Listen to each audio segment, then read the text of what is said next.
folks, welcome to the weekly news for March 16th. I'm your friendly neighbourhood news host, Video James. Now let's kick things right off with the gaming news. Now, a little public service announcement for a project that I think a lot of us have been following for a while now. Skywind, the fan-made Skyrim to Morrowind conversion mod, has released a video showcasing the vast and exceptional amount of work they've already done, whilst also asking the community if within them they could find some talented folks, be them modelers, voice actors or environmental designers, to join the fold. This is a huge project, which needs a huge amount of effort put into it. If you think you've got the skills in these technical fields, then I implore you, if you've got the time, to check it out, and lend a helping hand if need be. Thank you kindly. Now that that's out of the way, let's start with the gaming goodness, which you all ever so seem to love. Let's start things off real gooey. Oddworld inhabitants, led by the luscious Lorne Lanning, have announced another remake in their new and tasty series. Yesterday, directly from the Oddworld website, had come word that Oddworld Soulstorm would be in development and possibly released in the later half of 2017. The story premise is that Abe, as well as the freshly freed Medakans, now find themselves stranded in the desert with no place to find comfort. Now, if this premise sounds familiar, it's probably because it's the exact plotline to the second game in the original series, Oddworld Abe's Exodus. So, as with New and Tasty, the game will be a revamp of an older previous game, just with a bit more flash, a bit more texture, and a whole lot more gooey goodness. Now, onto a sadder, less gooey note. Carbine Studios, the fine folks behind the stylized action MMO WildStar, have suffered severe layoffs. The news outlet Polygon claims it stands at 70 employees, equaling 40% of Carbine's overall staff. NCSoft has stated that this is due to a restructuring and reorganisation of the operating staff, which basically means layoffs. This would be due to the less than expected average player base and the ever continuously tenuous feedback since its release back in 2014. Now, last week, as I mentioned with Liongate, I wish all those who had lost their jobs much hope that they find themselves in greater opportunities with their fine talent and their fine skill. Lastly, for all those disheartened by the cancellation of Dead Island 2 last year, there seems to be a bit of positive news. The project has been given to Sumo Digital, a UK-based dev team who helped work with the Little Big Planet and Forza license. They'll be picking up the project after unexpected and unknown complications with the previous studio Jaeger caused the cancellation of the Dead Island 2 game. So, fingers crossed that this game is handled with care and comes out to positive reviews. Assuming nothing happens between then and now. Fingers crossed. Guys and gals, that's the gaming news. Now let's move over to Nate with the technical know-how. Take it away, Nate. Thanks, Video James.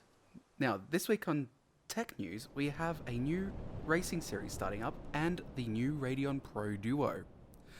So, there's a new racing series in the works in Europe, and it's going to be the world's first zero-emissions, all-electric racing contest based on road-going cars. The Electric GT World Series, debuting next year, will see an entire 20-car grid full of Tesla Motors 4-door Model S's. The Electric GT World Series will now use the discontinued rear-wheel drive Model S P85 Plus, which develops 310 kilowatt and 600 newton meters of torque from 0 RPM. And despite weighing a hefty 2 tons, the car's incredible power from a standstill makes it extremely tail-happy on road tyres at low speeds. When traction control is turned off, of course. Rear-wheel drive is almost universally performed by enthusiast and professional drivers for track work because of its superior weight distribution and better feel under power. There's only one problem. The P85 Plus has been superseded by several new dual-motor S's. It's likely that the World Series will use a new short production run of P85 Pluses, ordered bespoke from Tesla, especially since the cars don't need any interiors, and significant changes to the aerodynamics, suspension and brakes will be needed to get the Model S ready for sustained track driving. The Model S owners generally report limited power output after several laps under racing conditions, so better cooling for the electric motors, brakes and battery pack are likely necessary. Next up, the Radeon Pro Duo. 1080p, 1440p and 4K are of the past. The future is about VR. And to build VR games, as well as to play them, you need an especially grunty graphics card. Just announced at GDC San Francisco and designed for developers, the Radeon Pro Duo is AMD's latest silicon slice, built on two R9 Fury X GPUs. The Radeon Pro Duo is designed for VR content creators. AMD specifically calls out entertainment, journalism, medicine and cinema as areas in which development is ongoing. With 16 teraflops of compute performance, it's almost 3 times as powerful for precision computing as Nvidia's top-of-the-line GTX Titan X, and effectively doubles the performance of AMD's energy-efficient R9 Nano. It's the first card that AMD has designed for VR creation professionals, and is the initial product in an entire AMD VR-ready creator lineup, working with AMD's Liquid VR tech to make virtual reality development, which has its own hurdles like presence, high frame rates, high resolution and asynchronous computing to overcome or create immersive gameplay. That's all for me, and now on to Jake with some entertainment news. Thanks, Nate. Today in the entertainment news, reboot for a classic cartoon, Iron Maiden's plane has a serious accident, and a new comedy film ends up being a box office bomb. First today, the children's cartoon series, The Powerpuff Girls, is getting a new reboot.